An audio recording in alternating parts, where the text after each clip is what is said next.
Welcome to the deep dive. Today, we're going to be looking at fire hydrants. Oh, those things. Yeah, you know those red things you see on the street? Those are super important, and we're going to go into all the details about them. Okay, yeah.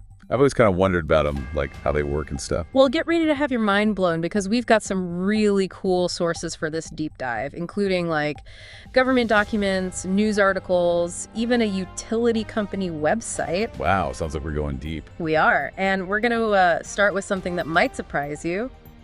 Dry hydrants. Dry hydrants, that sounds like a contradiction. Aren't all hydrants full of water? Well, that's what I thought too. But it turns out there are these things called dry hydrants, and they're actually pretty clever. Okay, I'm intrigued. What makes them dry? Well, unlike the pressurized hydrants we see in cities, dry hydrants aren't connected to a constant water supply. So where do they get the water from? They're designed to be installed near natural water sources. Think lakes, ponds, even rivers. Ah, so they're like a direct pipeline to those natural reservoirs. Exactly. It's a non-pressurized system, so fire trucks have to use a pump to draw water from the source. So it's like a backup system, tapping into those natural resources when needed. Precisely. And it's a pretty common approach in rural areas where extending those pressurized water mains might not be feasible. That makes sense. It's like a more localized and sustainable approach to water management. Right. And it turns out some states are taking this approach pretty seriously.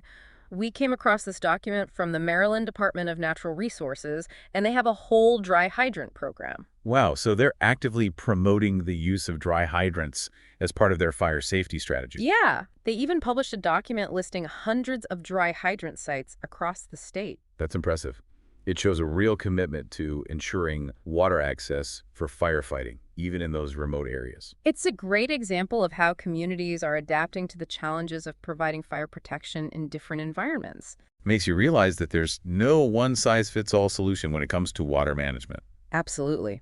But now let's shift gears a bit and talk about those hydrants. We're all more familiar with the ones we see on practically every street corner in cities. Those bright red pressurized hydrants. Ah, yes, the iconic symbol of fire protection in urban areas. But, they might seem pretty simple at first glance, but there's actually a lot more going on beneath the surface. That's what I'm curious about, the hidden network that makes those hydrants work. I've always wondered what exactly happens when a firefighter connects a hose to one of those things. It's all about pressure. Think of it like a network of arteries constantly circulating water throughout the city. And this network is connected to the municipal water supply, right? So it's a constant source of pressurized water, ready to go at a moment's notice. Exactly. Unlike those dry hydrants, which are passive systems, these pressurized hydrants are always charged, ready to deliver that powerful stream of water needed to fight fires effectively. So when a firefighter opens that hydrant, they're tapping into this vast underground network that's constantly under pressure. That's pretty impressive. It is, and it's more complex than you might think. We came across this document from LA County Public Works that outlines all the different sources that feed into the water supply system.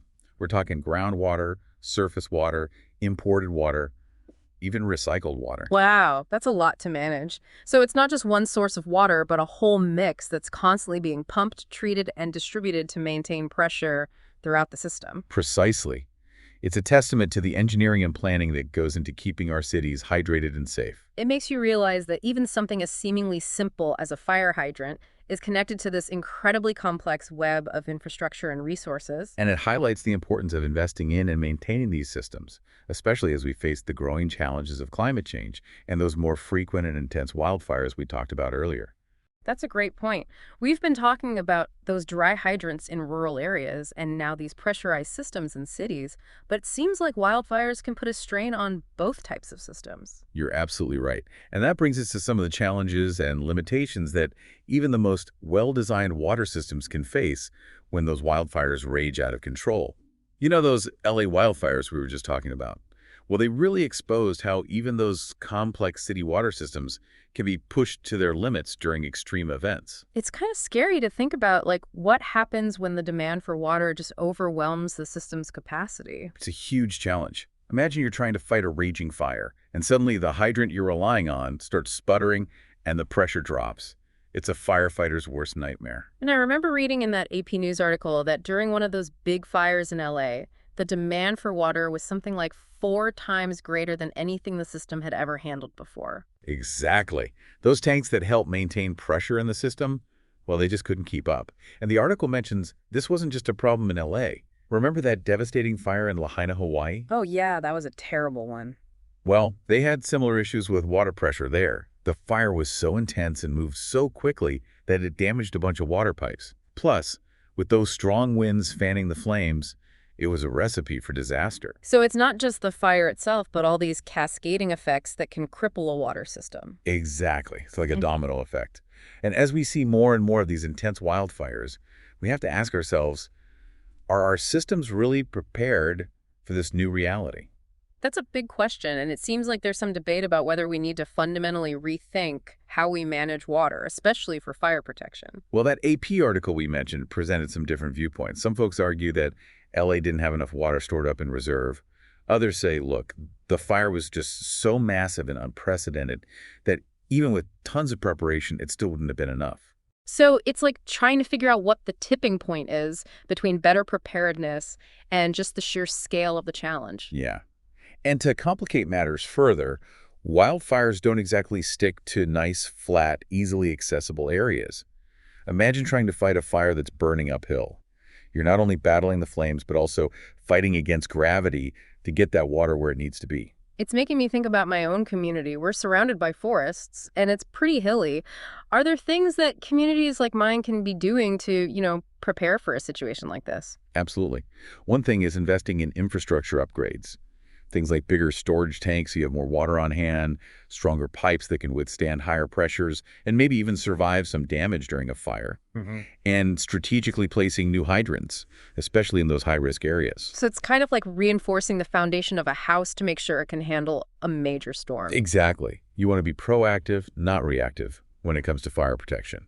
And another thing to consider is diversifying water sources. It's like not putting all our eggs in one basket. Precisely. Many places already use recycled water for things like irrigation and industrial purposes. Expanding that could be a good strategy to stretch existing water supplies further. Makes sense. And I know some communities are looking at things like rainwater harvesting systems. Could that be a viable option for fire protection too? Potentially, yes. Especially in areas with decent rainfall, capturing and storing rainwater could be a cost-effective way to create a reserve, especially for emergencies. It's interesting to think about how those dry hydrants we discussed earlier fit into this picture. They seem like a pretty clever way to tap into those natural reservoirs, especially in places where connecting to a city water system isn't practical. They're a great example of a more localized approach that works in harmony with the environment. They're often cheaper to install and maintain than those pressurized systems. Plus, they're drawing water from those natural sources, which are often more resilient to drought conditions. It's like having a backup well in case your main water supply runs dry. Exactly. It's about having options and recognizing that there's no one-size-fits-all solution to water management, especially for fire protection. Well, that's kind of a relief, actually. I was starting to feel a bit overwhelmed. Like, how can we possibly prepare for all these challenges? But it sounds like there are solutions out there as long as we're willing to think creatively and adapt. I think that's the key takeaway here. Yeah. We need to shift our mindset from just reacting to emergencies to really planning for the future. And it sounds like that planning involves not just technology and infrastructure, but also public awareness and education. For most people, water is just, well, water. It comes out of the tap, and we don't really think about where it comes from or what it takes to keep it flowing. You're right. We often take it for granted until there's a problem. But we all have a role to play in protecting this precious resource. It's like we all live in this house together, and it's up to all of us to make sure it's strong enough to weather the storms. I love that analogy. It reminds me of something interesting. Did you know that fire hydrants can actually tell us a lot about the overall health of our water systems? Really? How's that? Well, think about it. Hydrants are basically access points to the entire water network. By monitoring the water pressure and flow at these points, utility companies can get a pretty good idea of what's going on underground. They can see if there are any leaks, blockages, or other issues that need attention. It's like giving the entire water system a checkup. Exactly. Right. And that regular monitoring is crucial for catching problems early on before they turn into major headaches. Remember that water main flushing we talked about? Well, that's another important part of keeping the system healthy and preventing things like sediment buildup. So fire hydrants aren't just about fighting fires. They're also valuable tools for understanding and managing those hidden water systems that we all rely on. Exactly. They're like little windows into a world we don't often see, but a world that's absolutely essential to our lives. It really is fascinating when you stop and think about all this stuff going on beneath our feet every day. We just expect to turn on the tap and have clean water, but it's a lot more complex than that. Right. And like we've been talking about, those wildfires really show what can happen when those systems get pushed too far. Yeah, it's a good reminder that we need to be thinking about the future and how we can make those systems more resilient. Exactly. So thinking long term, what are some things that communities can do to make sure they've got enough water for firefighting, especially climate change and all that? That's the big question. Well, one thing is to invest in infrastructure, like think bigger storage tanks that can hold more water, Mm. stronger pipes that can handle those really high pressures. Makes sense. Kind of like reinforcing a building to make it earthquake proof. Exactly. And thinking about where those hydrants are placed, making sure there are enough in those high-risk areas. And then, of course, there's the whole issue of diversifying water sources. Right, not putting all our eggs in one basket. A lot of places already use recycled water for things like watering lawns and stuff. Expanding that could be a smart move, lessening the reliance on those sources that are most vulnerable to drought and those kinds of things. Yeah. And I know some communities are looking at things like rainwater harvesting systems. Could that be a viable option too? Definitely. Especially in areas with enough rainfall, capturing and storing rainwater can be a really cost-effective way to create a backup supply. So lots of different options to consider. And speaking of options, those dry hydrants we talked about earlier, they seem like a good solution for certain areas, especially those more rural communities. Absolutely. They can be really cost-effective and resilient, especially where you've got those natural water sources close by. It's amazing how many different approaches there are to water management. It's like there's no magic bullet. It's about finding what works best for each community. And it's about having those conversations, getting people more aware of these issues. For a lot of folks, water is just dot water. It comes out of the faucet, and that's the end of the story. Yeah, we kind of take it for granted, don't we? We do. But the reality is it's a precious resource, and we all need to play a part in protecting it. It's kind of like we're all in this boat together. Exactly. Yeah. And even small things can make a difference. Fixing a leaky faucet, using water-efficient appliances, being mindful of how much water we use, those things add up. Absolutely. And it's about looking out for each other, too. Like during those wildfires we talked about, think about how much water those firefighters need. If everyone's watering their lawns at the same time, it puts a huge strain on the system. Right. It's about being aware of how our actions impact those around us. So it's not just about pipes and pumps. It's about people understanding those connections and working together. I agree. And you know what? Those fire hydrants we've been talking about, they're kind of like a symbol of all this. How so? Well, they're a visible reminder of that hidden network that we all depend on. And they represent that connection between our own water use and the needs of the community. Yeah, they're kind of like those silent guardians standing watch, ready to protect us. I like that. So next time you see a fire hydrant, take a moment to appreciate it.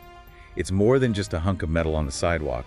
It's a reminder of how interconnected we all are and how precious water really is. That's a great message to end on. Thanks for joining us on this deep dive. We hope it's made you think a little differently about those fire hydrants and about the water we all rely on. It was a pleasure. And to all our listeners out there, thanks for tuning in.